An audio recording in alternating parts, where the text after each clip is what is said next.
Fala, meus amigos e minhas amigas. Antes de você ver esse corte do Bopismo, que tá muito legal, eu peço pra você se inscrever no canal e deixar o like no vídeo. Isso ajuda muito, tá bom? Valeu! Aqui o Eduardo Peleissone, e aqui é isso, o Superchat manda. Se você mandar o Superchat, eu vou ler. Ele vai furar o roteiro do programa, mas porque é isso, Superchat. Belmonte, parabéns, enorme pelo trabalho. Como estão as tratativas para trazer um lateral esquerdo e um volante? E como está o trabalho para reduzir a dívida? Primeiro, sobre lateral esquerdo e um volante. Eu já vou emendar com uma. Tem algum valor mínimo para o Southampton pagar e levar o Wellington agora?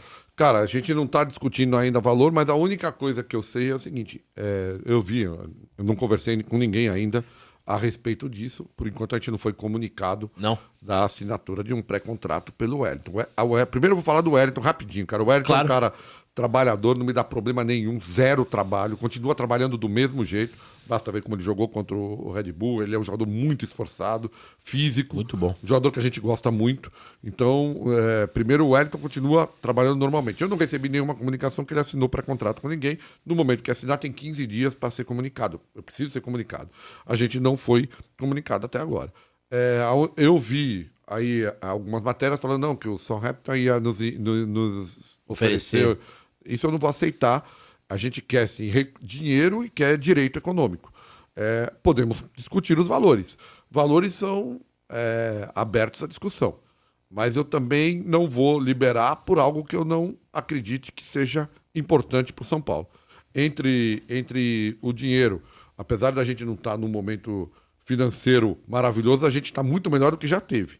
Então, a gente não vai aceitar. A gente não precisa abrir mão do que a gente acha que o Wellington deva valer, faltando 6 meses para acabar o contrato. Então, eu estou muito tranquilo com relação a isso. Se quiserem, que façam uma proposta e nós vamos discutir. Então, a gente, claro, está de olho no mercado, tem avaliado diversos laterais esquerdos, junto com a equipe do Zubeldia, a equipe dos Scouts, a gente tem visto vários jogadores. Tem alguém perto negociando ou não? Não, assim, cara, perto não tem ninguém. O que tem, eu acho que a gente já falou e não tem problema nenhum de falar. A gente conversou com o Alexandro, o presidente Júlio participou, inclusive. O Alexandro disse a nós que teria, a princípio, o desejo de continuar na Europa, mas se viesse ao Brasil, se comprometeu a ouvir, primeiramente, a nossa proposta. Então, o que a gente está fazendo? Aguardando até o andamento dos próximos dias aí do Alexandro. E se ele decidir ficar no Brasil, a gente vai fazer uma proposta para ver se o Alexandro vem ao São Paulo. Então, o quadro do Alexandro é essa. Outra posição que também a gente já conversou, também com a presença do presidente Júlio, com o Thiago Mendes. A gente tem conversado com o Thiago. O Thiago tem um desejo enorme de voltar ao São Paulo, mas ele tem contrato, então a gente está negociando, tem que negociar. Qual é o status atual da... A gente fez uma proposta inicial que não foi aceita. Agora a gente está conversando, o Thiago também está conversando, foi para lá para conversar. Para tentar convencer? Para tentar convencer, a liberar, que ele quer vir para o Brasil. Então a gente está, nesse momento, aguardando essa própria conversa do Thiago para entender como vai ser. Com o Thiago a gente já avançou um pouquinho, a questão salarial já está ajustada com o atleta. 3 anos de contrato mesmo? 3 anos de contrato.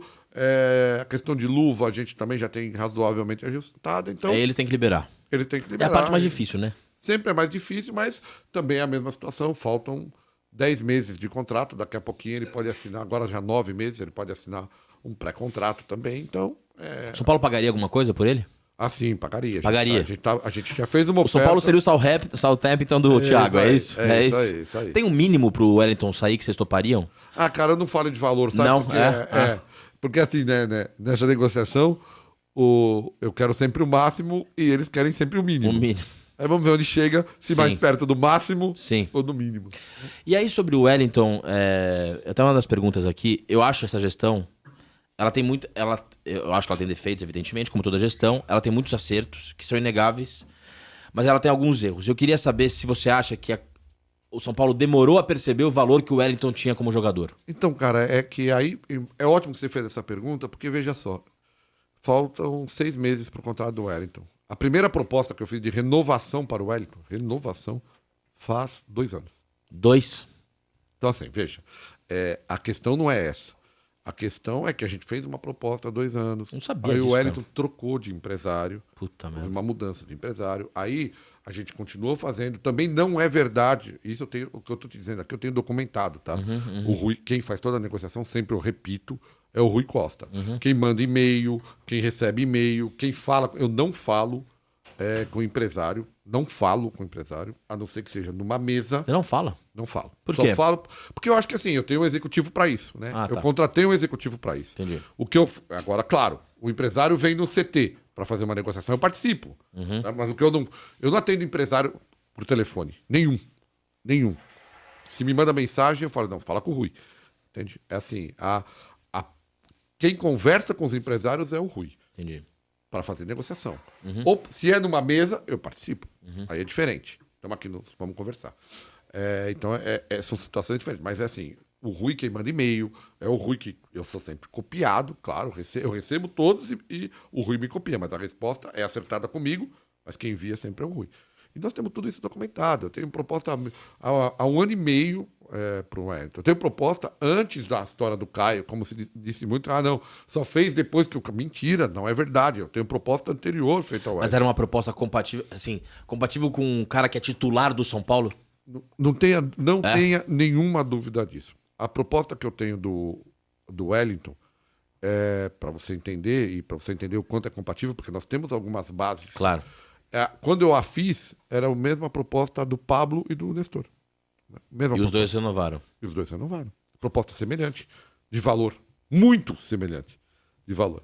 Então, assim, a questão é que em algum momento houve um desejo, acho que muito mais do empresário, de buscar um outro caminho. E eu, cara, entenda que isso eu não estou criticando, nós estamos falando aqui, é uma questão comercial. As decisões são tomadas. Eu chamei o Wellington há algum tempo já, na minha sala, isso há uns 6 meses, 7 meses. Falei, Wellington, você já fez conta, cara? Você parou você para fazer conta? Quanto você deixou de ganhar desde que eu te fiz uma proposta até hoje, com a diferença salarial que você tem? E ele? Ele, cara, a impressão que eu tenho, ele não fala sobre isso, entendeu? Ele olha, o Wellington é um menino quieto. Tal. Então, assim, ele perdeu muito dinheiro do ponto de vista nesses anos que ele já poderia estar com um salário muito melhor do que o que ele tem hoje em dia. Mas a gente nunca conseguiu avançar.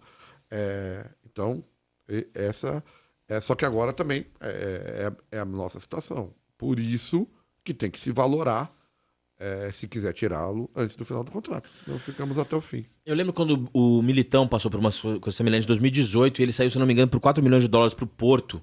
E, cara, ele era um pilar daquele time de 2018. Depois que ele saiu, veio o Bruno Pérez e o São Paulo ruiu depois. Porque o Militão é um puta de um jogador, embora tenha pedido pênalti anteontem, é um tremendo jogador. E era um dos pilares daquele time. Sim. Muito bom jogador. Jogando muito pela lateral, jogando bem pela lateral. Muito. E o Dorival escalou ele em 2017. São Paulo e Cruzeiro, Dia dos Pais, eu fui naquele jogo, ele jogou até bem. E o São Paulo perdeu. Então, assim, acho que se o São Paulo quiser, e acho que tá chegando no momento, né? Estão quase chegando em agosto. O São Paulo tá vivo e bem nas 3 frentes. Porque eu acho que o São Paulo é favorito contra o Nacional, não veio o chaveamento da Copa do Brasil ainda, mas o brasileiro tá em 4º lugar, coisa que não aconteceu há muito tempo. É isso. Perder o Wellington, cara, assim, é um prejuízo. Acho que o financeiro acaba ficando em segundo plano nesse momento, você não acha? Sim, o financeiro tá em segundo plano, mas é claro, eu não posso. Aí são várias questões. Elas transcendem um pouco só o financeiro, né? Tem também o desejo do atleta. Ah, tem. Sempre tem. Mesmo com o contrato vigente? Mesmo com o contrato, você tem o desejo do atleta, porque não é uma coisa tão simples assim. O atleta, a primeira coisa que o atleta tem que estar é satisfeito. Não adianta. Atleta insatisfeito é mau rendimento em campo. Nunca vai. Eu não acho que você vai me perguntar isso vai acontecer com o Wellington. Não, acho que o Wellington tem muito o perfil, por exemplo, do Igor Gomes. Sim, decente. Você vê, o cacete. Igor Gomes, ele ficou até o fim do contrato dele. Você pode gostar ou não do futebol do Igor Gomes, isso é uma coisa. Mas a postura, né? A postura do Igor Gomes foi perfeita até o final do contrato. Irrepreensível. Irrepreensível. Eu acho. O Marquinhos teve esse comportamento, acabou saindo também. Não, são jogadores que me deram um problema do ponto de vista de comportamento. Eu acho que o Wellington não vai dar.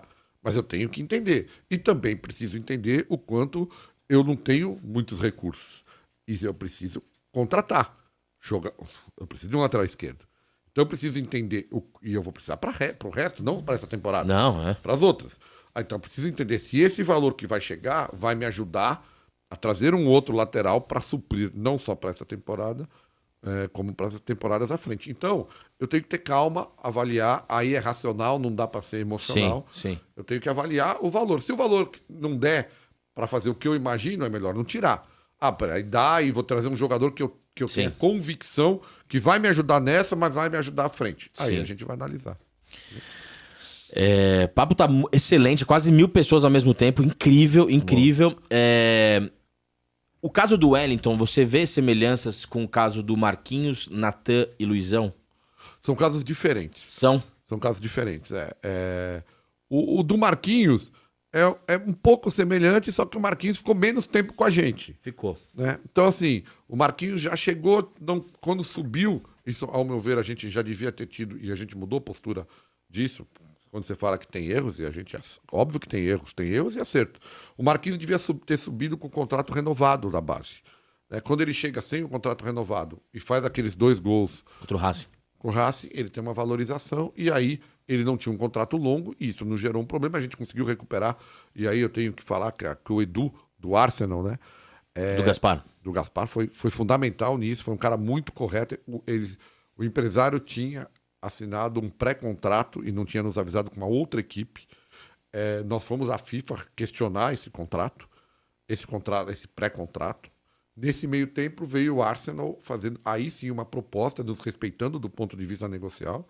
Foi uma proposta importante porque a gente tinha para um jogador, também foi 3,5 milhões de euros, né? de euros na época, quer dizer, é um valor importante para um jogador que ainda era novo e que a gente já não tinha mais controle porque sairia ao final, e o Edu foi muito importante nessa negociação naquela época com a gente. O Luizão é diferente, que o Luizão não quis nem conversar, nem... Nunca quis? Nunca quis. Então o Luizão é um pouco diferente. Puta zagueiro, cara. E não teve nenhum... E não virou, né? Não tá jogando em nenhum lugar, né? Não, tá no time de baixo do West Ham, né? Um zagueiro muito bom, cara. E jogou bem no São Paulo. Jogou.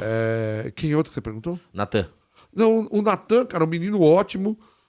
Só que a gente achava que tinha algumas situações. O Natan foi uma negociação normal. Teve com a gente no vestiário agora, aí, depois do jogo do Red jogador, Bull. cara. Teve com a gente lá, conversou com a gente e tal. Aí era uma questão realmente da gente olhar e dizer que a gente tinha o Rafinha, tem o Igor, tem o Moreira subindo. A gente precisa de recurso, então alguém tem que sair. Uhum. Quem é que vai sair? Uhum. Quem é o momento de sair? E aí, na nossa avaliação interna, o Natan tinha uma proposta, era o que tinha proposta no momento, a gente olhou para o nosso elenco, Igor, Rafinha e Moreira, tá ok. Aí a gente negociou o Natan, mas que nunca nos deu nenhum tipo de problema nesse sentido. Aí foi uma questão de negociação mesmo, de saída. Eu fui xingado várias vezes quando eu falei que, cara, o Natan, embora ele pudesse ser a quarta opção, as outras 3 não eram tão confiáveis do ponto de vista físico, né? Sim. O Moreira convive com lesões, o Rafinha tem 38 anos e o Igor vinha de uma temporada praticamente fora. Ainda assim, você achava... Porque o Natan parecia o mais saudável, talvez o jogador mais confiável do elenco. Não houve essa avaliação nesse sentido? Não, essa avaliação tem, cara, mas assim, que ela talvez não siga exatamente a sua avaliação nesse sentido. Entendeu? A gente achava que o Rafinha era um jogador fundamental pra gente nessa Sem temporada, principalmente porque pelo lado esquerdo a gente tinha o Caio jogando e o Caio era um jogador muito ofensivo. Sim. Então eu tinha que segurar o Rafinha mais como um construtor, eu não precisava de um lateral com tanta força ofensiva como tem o Natan, um lateral que vai muito mais à frente. Uhum. Então a gente achava que era a temporada do Rafinha. O Moreira até então ainda não tinha tido as lesões, que ele depois teve algumas lesões, mas um menino também está evoluindo, é jovem, cabeça muito boa, tal. E o Igor também nós não sabíamos o tempo que ia durar, e nós achávamos o Igor, ao nosso ver, da comissão técnica de quem? Titular. Achava o Igor um jogador. Tá jogando muito bem. E tá jogando bem. Então a gente achava que o Natan ficaria sem espaço, acabaria, nós temos um menino na base, que é fantástico. Fala que é muito bom de bola. Muito bom lateral. A gente acha que até o ano que vem talvez ele já tenha alguma oportunidade de fazer transição lá em cima. Um jogador ele é técnico, bom, né? Muito forte. Não, técnico e muito forte no apoio. Muito rápido no apoio. Mas muito técnico. Menor, pequeno. Então o jogador ainda precisa ganhar um pouco de massa muscular. Mas tem muita força também de ofensiva. Não é tão bom na marcação. Ele lembra muito o Igor mesmo. Um jogador com velocidade. Mas ele é mais... Eu acho que ele tem mais refino, assim, do que... O Igor, cara, você sabe que o Igor é um jogador... Como ele tá jogando mais, pouco a pouco vai aparecer. O Igor é um bom jogador tecnicamente também. Não, é bom. O Igor, por exemplo, é batedor de falta, cara. Que ele não bate. Porra, podia bater, né? Isso, então. Aqui ele precisa tá voltando agora, então Sim. ele mesmo parou de treinar faltas nesse momento, por uma questão de estar voltando e bater falta, força a musculatura. Então mas ele, antes das lesões, era um excelente batedor de falta. Tava ganhando Legal, hierarquia para legal. bater falta. Então, assim, acho que a gente tá bem. Sim, tá bem. lateral. O Moreira é um pecado, né? O Moreira é um pecado conviver com lesões, porque é um jogador muito Sim, diferente. mas a gente tá entendendo o que acontece. Esses meninos sobem e eles sentem muito fisicamente. Porque muda bastante, né? A exigência, né? A exigência é outra. Então, vai se adaptando. O Moreira tá bem, tá voltando. É bom jogador, cabeça boa. Muito bom jogador. Eu acho que vai dar muito fruto pra gente ainda.